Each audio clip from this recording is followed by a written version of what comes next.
कहना नहीं माना, इसलिए समझ गया कि तू अभिमानी है।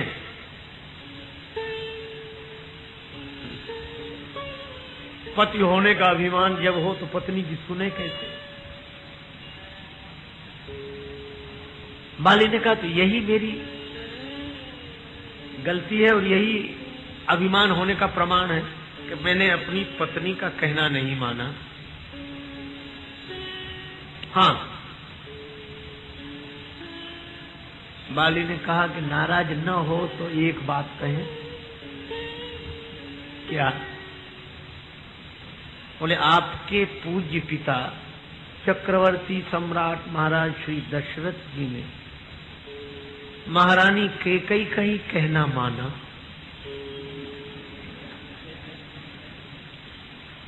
अपनी धर्म पत्नी का कहना मानकर कौन सा सुख उठाया?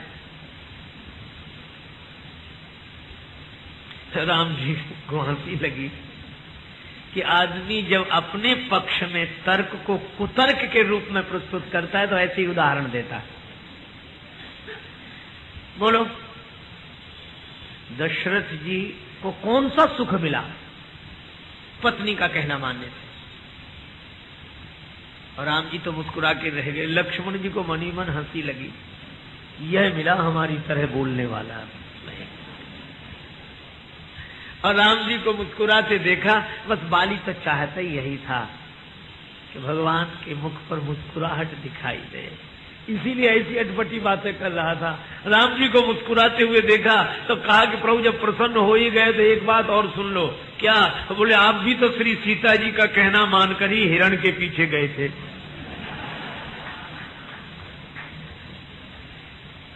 तो आपको कौन सा सुख मिला? और ये दो उदाहरण हम देख चुके हैं, तो तीसरी गलती हम भी करें? राम जी ने उत्तर दिया, बाली, कैकेयी माता का हठ था।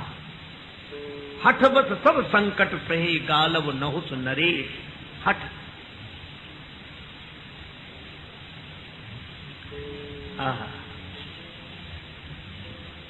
भरत जी जब चित्रकूट में थे तो रात को जाग रहे हैं, यही सोच रहे हैं कि राम जी अयोध्या कैसे लौटेंगे। तो उनके मन में एक उपाय आया कि अगर कौशल्या माता कह दें तो राम भैया अयोध्या लौट जाएंगे। तो सवेरे में कौशल्या माता के चरणों में सिर रखकर प्रणाम करके प्रार्थना करूंगा कि वे राम जी से कह दें कि राम अयोध्या लौट चलो, काम बन जाएगा। लेकिन थोड़ी देर में ही निराश हो गए श्री भरत। माता कौशल्या जिद नहीं करेंगी। और व्यंग्य क्या था? मां तू कहें बहुरई रघुराऊ, किंतु राम जननी हठ करवी की काऊ। यहाँ कौशल्या जी का नाम न लिखकर राम जननी। और व्यंग क्या था? मानो भरत जी की व्यथाई व्यंग बनकर निकल पड़ी मुंह से कि राम जननी हठ करवी की काऊ। वे राम की जननी हैं, हठ करना क्या जाने। हठ करना तो भरत की मां को आता है, राम की मां हठ करना नहीं जानते। आज राम जी ने कहा कि बाली, कैकेयी माता ने हठ किया था और श्री सीता जी की रुचि थी मृग को पाने की। तो रुचि के कारण, हठ के कारण किसी की कही हुई बात को मानने से भले ही संकट आता हो, लेकिन तारा तुम्हारी पत्नी जो तुमसे बोल रही थी बाली, उसमें उसका हठ नहीं था, उसमें उसकी अपनी कोई इच्छा नहीं थी, वह तो हितोपदेश कर रही थी। और कोवा गुरु रहो ही हितोपदेश का। भगवान शंकराचार्य कहते हैं गुरु कौन? बोले जो हितोपदेश करे। और तुमने केवल इसीलिए कहना नहीं माना कि वो तुम्हारी पत्नी है, अभिमान की वजह से। मूढ़ तो है अतिशय अभिमाना, नारी सिखावन करसी न कांता। बाली ने कहा अच्छा मान लिया, लेकिन एक बात बताओ। क्या? बोलिए घर में हमारी पत्नी से हमारी बातचीत हो रही थी, आप वहां कहां थे? किवाड़ के पीछे छिपकर सुन रहे थे या कहां थे? अगर नहीं थे तो यह बात मैं सच कैसे मान लूं कि मैंने पत्नी का कहना नहीं माना, या अपने होने का प्रमाण दूं? अब राम जी चुप, इसका क्या उत्तर दें? लक्ष्मण जी बोले मैं दे रहा हूं जवाब। क्या जानते हो ये कौन है? कौन? बोलिए, सुन लेते हैं, दूर से भी सुन लेते हैं। क्यों? बिनु पग चलई सुनई बिनु खाना, बिनु पग चलई सुनई बिनु खाना।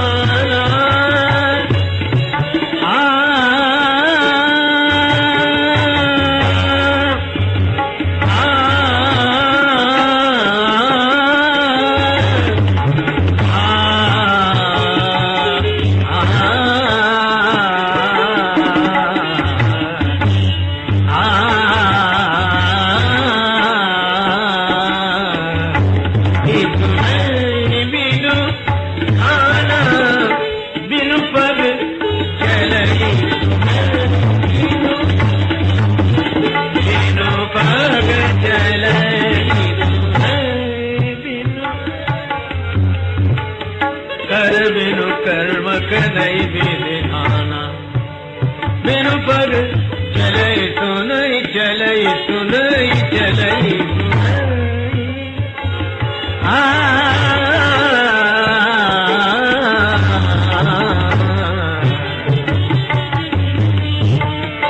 बिनु पग चलई सुनई चलई सुनई चलई। ये बिना कान के सुन लेते हैं, सब जगह रहते हैं। बाली ने कहा यह लक्षण तो भगवान का है,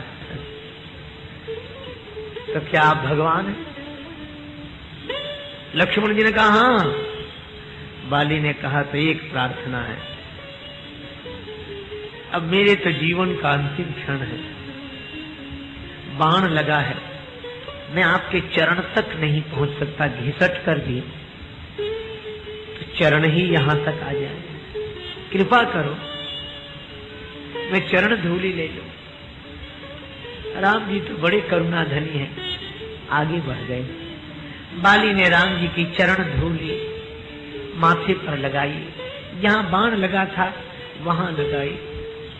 अब तक जो बहस कर रहा था उसके आंखों से आंसू बहने लगे और कहने लगा प्रभु आपने कहा कि मैं पापी हूं, एक बात कहूं, आपसे मेरी चतुरता चल तो नहीं सकती, आपके आगे मेरी चतुराई क्या चलेगी, लेकिन एक प्रश्न पूछता हूं, उत्तर दे दो।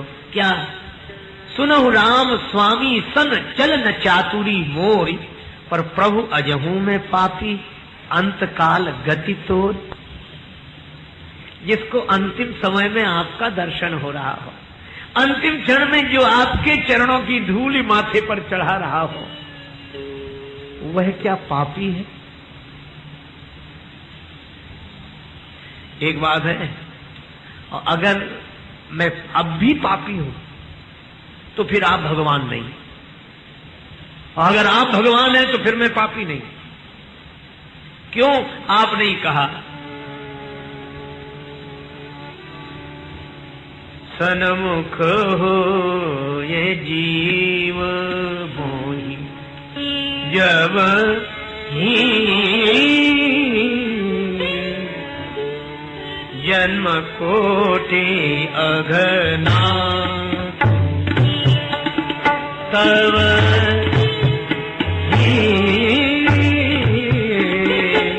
सन्मुख हो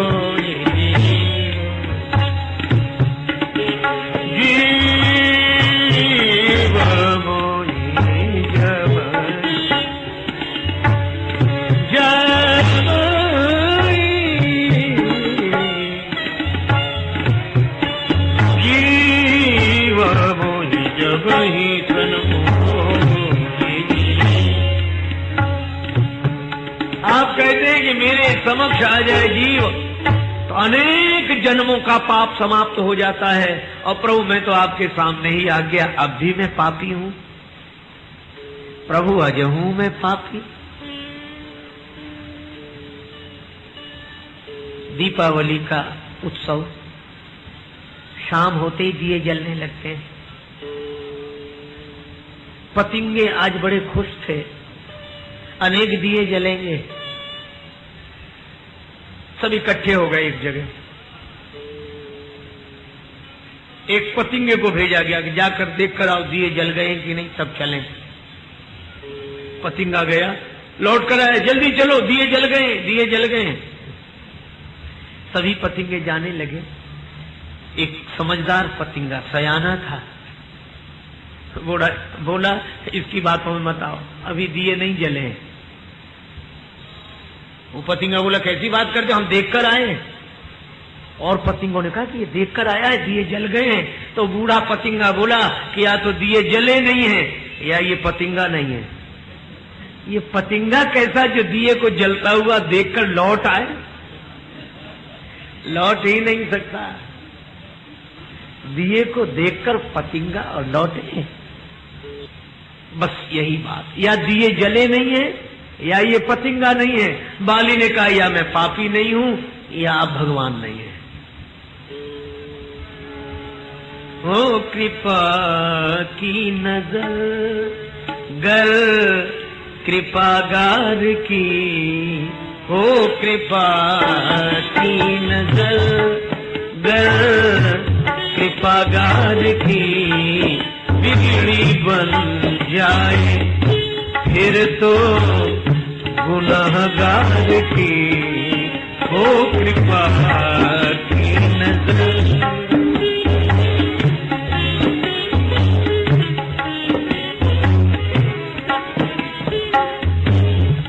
बिगड़ी बनती नहीं है दया के बिना, बिगड़ी बनती नहीं है कृपा के बिना। कोशिश अपनी तरफ से तो कई बार की, हो कृपा की नजर।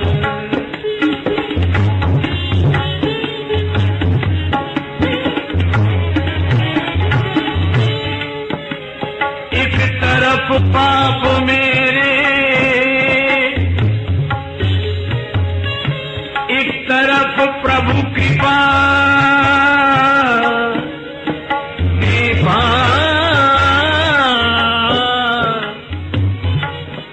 पाप मेरे प्रभु की कृपा है अब यही देखना,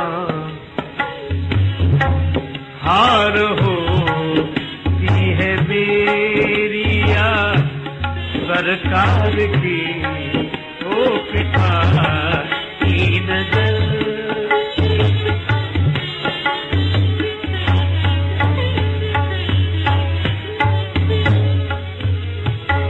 मेरे जीवन का क्षण क्षण सराबोर हो, सराबोर हो, ऐसी गंगा बहे भक्ति रसधार की, ओ कृपा की नजर।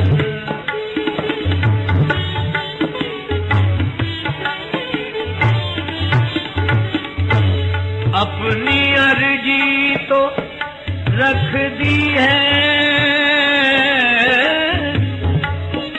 राजेश ने, मर्जी हो जाए अब जैसी दरबार की, ओ कृपा की नजर।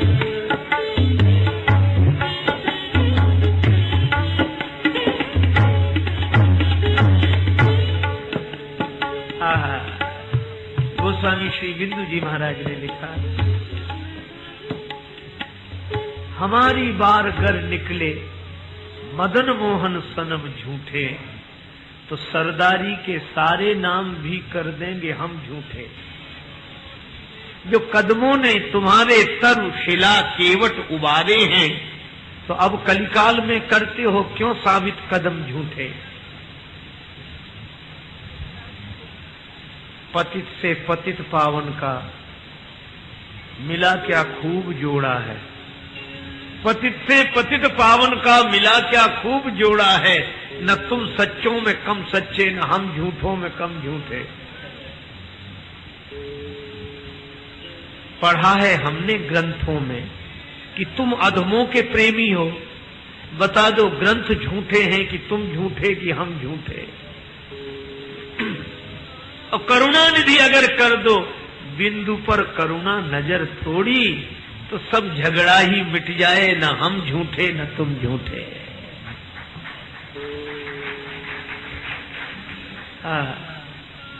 माना कि नहीं मुझको कुछ ज्ञान तुम्हारा, माना कि नहीं मुझको कुछ ज्ञान तुम्हारा, पर दिल में रहा करता है कुछ ध्यान तुम्हारा। और लाजिम है तुम्हें तारना भक्ति के बिना भी, और भक्ति से गर तारा तो क्या एहसान तुम्हारा। बाली कहता है कि समझ लो, या तो मैं पापी नहीं या आप भगवान नहीं। राम जी पिघल गए, बाली ने कुटिलता छोड़ दी, राम जी प्रसन्न हो गए। ताही भजी मन तजी कुटिलाई, कुटिलता छोड़कर शरण में हो गया। अगर ऐसे हो जाए तो राम भजे गति के ही नहीं पाई। भगवान के जिन नेत्रों से क्रोध के अंगारे बरस रहे थे, नेत्र लाल लाल थे, उन नेत्रों से प्रेम के आंसू बरसने लगे, करुणा वारी का वर्षण होने लगा। भगवान कुछ बोल नहीं सके। सुनत रामयति कोमल वाणी, कोमल भाव तो पहले भी था, हृदय प्रीति, और वाणी कठोर थी, मुख वचन कठोरा, लेकिन अब तो वाणी भी कोमल हो गई। सुनत राम अति कोमल वाणी, बाली सीस परसा निज पानी, बाली सीस परसा निज पानी,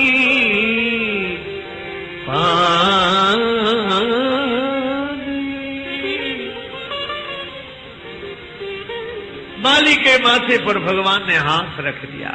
बाली शीस परसा निज पानी, और मानो संकेत भी कर दिया कि अब मत कहना कि मैं बैरी सुग्रीव प्यारा, क्योंकि सुग्रीव को भी कर परसा सुग्रीव शरीरा,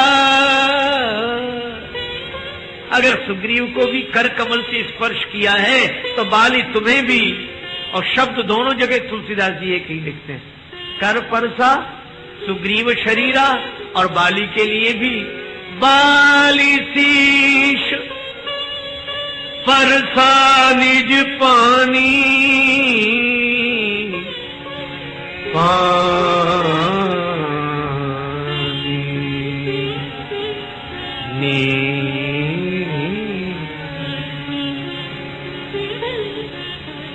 और भगवान बोले अचल करो तनो राखूं प्राण,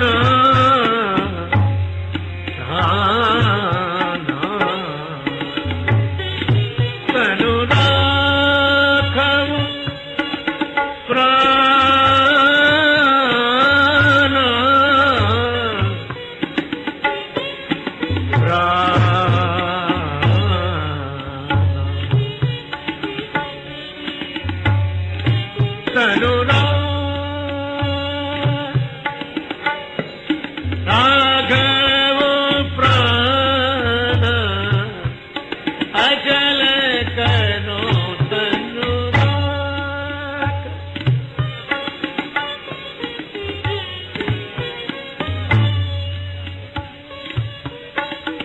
होने से बाली ने पूछा, क्या मैं अब भी पापी हूं? अंतिम क्षण में आपका दर्शन हो रहा है। राम जी के मुख से निकला कि नहीं, अब तुम पापी नहीं हो। बाली ने कहा, अब मैं जीत गया। कैसे? आप ही कह रहे हो अब मैं पापी नहीं हूं। भगवान बोले, हाँ अब तुम पापी नहीं हो, क्योंकि तुमने भगवत शरणागति स्वीकार कर ली, अब तुम पापी नहीं हो। अच्छा, एक बात पूछूं, मैं पापी नहीं हूं ना? तो बोली, ये सजा क्यों दी जा रही, ये बाण क्यों लगा है? राम जी ने कहा, मैं हार गया, अपनी सजा वापिस ले रहा हूं। अचल करो तनु राखो प्राणा। बाली के आंखों में आंसू आ गए। ऐसा कोमल स्वभाव, मुझ जैसे बकवादी के आगे आपने अपनी हार स्वीकार कर ली। असल में भगवान श्री कृष्ण ने जब मथुरा में कंस के अखाड़े में मुष्टिक और चांडूर जैसे बड़े बड़े पहलवानों को पछाड़ दिया, घोषणा की कि अब कोई पहलवान हो तो सामने आ जाए। मुष्टिक चांडूर जैसे पछाड़ दिए गए थे, किसकी हिम्मत जो आए। श्री कृष्ण ने फिर कहा कि कोई पहलवान हो तो आ जाए। तो भगवान श्री कृष्ण के सखा मनसुखा तुरंत अखाड़े में कूद गए, हमसे लड़ो कुश्ती। भगवान ने कहा, भले आदमी तुम्हें किसने बुलाया? बोले, आप कह रहे थे कोई भी पहलवान हो तो आ जाए, तो पहलवान तो हम भी हैं। भगवान बोले, नहीं, हम कंस के दल के पहलवानों को बुला रहे थे। तो बोले, आपको कहना चाहिए था कि कंस के दल का कोई पहलवान हो तो आ जाए। अच्छा आओ भैया, हो जाए कुश्ती। और वही हुआ, हारे हूं खेल जीता वही मोही। श्री कृष्ण हार गए उसी अखाड़े में जहां इतने बड़े बड़े पहलवानों को पछाड़ा, वहां अपने सखा से हार गए। श्री कृष्ण की छाती पर मनसुखा बैठकर बोले, कहो कन्हैया, मुष्टिक और चांडूर की छाती पर तुम बैठे थे और तुम्हारी छाती पर हम चढ़कर बैठे, कैसा लगता है? श्री कृष्ण बोले, अरे भैया मनसुखा, कैसे समझाएं तुम्हें, यही होता है। मुष्टिक और चांडूर जैसे दुष्टों की छाती पर मैं चढ़कर बैठता हूं, पर मेरी छाती पर तो तुम्हारे जैसे भक्त चढ़कर बैठते हैं। भक्तों के आगे में हार जाता हूं। भगवान भाव के बस में, भक्त के आगे भक्ति भाव के कारण पराजय स्वीकार कर लेते हैं। बाली में हार गया, अचल करो तनु राखो प्राणा। बाली ने कहा, प्रभु बालिका सुनु कृपा निधाना निधाना। महाराज, आप कहते मैं जीवित रहूं, जन्म जन्म मुनि जतन कराई,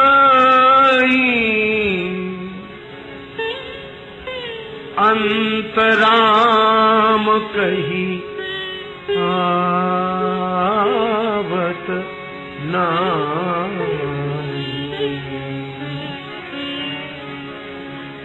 जन्म जन्म के प्रयास के बाद भी मुनिजन अंत में आपका नाम स्मरण नहीं कर पाते हैं। और मेरा सौभाग्य तो देखो, स्वयं राम जी सामने हैं। मम लोचन गोचर सोइया बहुरी की प्रभु अस बनी ही बना।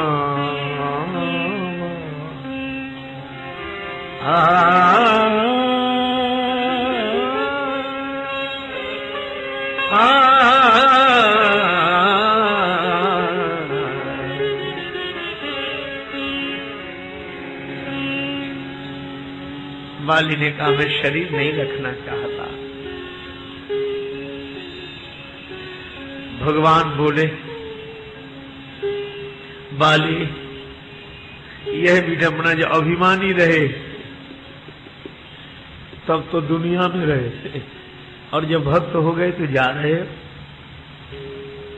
तुम्हारा अभाव मुझे बहुत खलेगा, मेरे मन को बहुत पीड़ा पहुंचाएगा तुम्हारा अभाव। बाली ने कहा कि प्रभु मैं रहूंगा, पर इस रूप में नहीं। आप उस दृश्य की कल्पना करें। बाली के जीवन का अंतिम क्षण, सामने राम जी खड़े हैं। बाली आंखों में आंसू भरकर राम जी की ओर देखता है। पास खड़े हैं अंगद। अंगद जी को बुलाया। मैं रहूंगा, पर अंगद के रूप में रहूंगा। यह तनय ममसम, यह बेटा बिल्कुल मेरी ही तरह है। भगवान ने कहा कि तुम्हारी तरह बलवान तो होगा, पर अभिमानी भी तुम्हारी तरह। बाली को हंसी आ गई। नहीं नहीं, आप डरे नहीं, यह पुत्र मेरा बलवान है मेरी तरह, पर अभिमानी नहीं। यह तनय ममसम विनय बल, यह विनम्र है, बलवान है। हे अशरण शरण कल्याण प्रद प्रभु लीजिए। हे भगवान, इसे आप स्वीकार कर लो। और बाली ने एक बात तो ऐसी अद्भुत कही, गही बाह सुर नर नाह आपन दास अंगद कीजिए। हे प्रभु, इसकी बाह पकड़कर इसे आप अपना दास बना लीजिए। बाली ने कहा प्रभु इसकी बाह पकड़कर दास बना लीजिए अपना।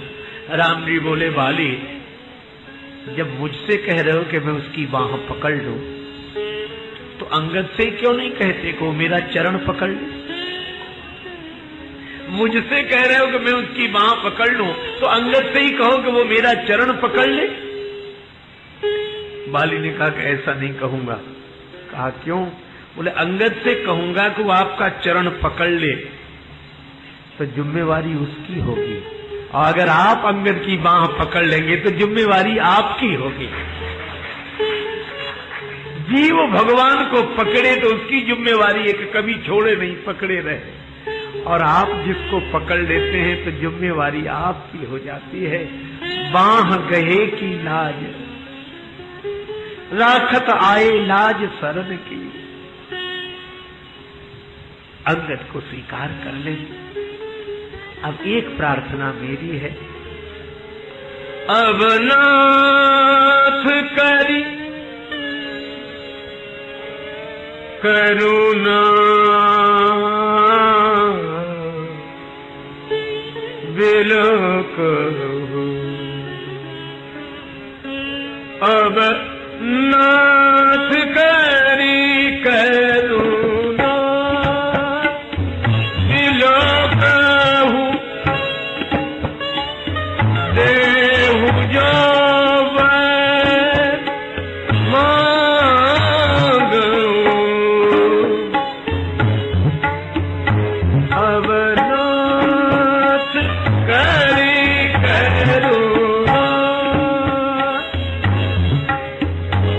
करुणा बिलक,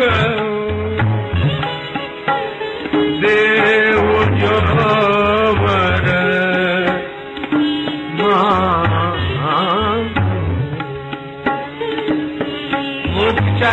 ना अगला जन्म अच्छा हो यह चाहते हो, फिर क्या चाहते हो? यही जोनी जन्म जोनी, यही जोनी जन्म कर्म बस राम पद अनुराग, अब नाथ करी करुणा।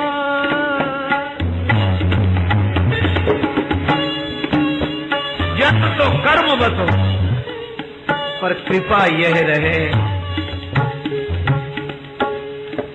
कहाँ राम पद अनुराग, आपके चरणों की प्रीति रहे।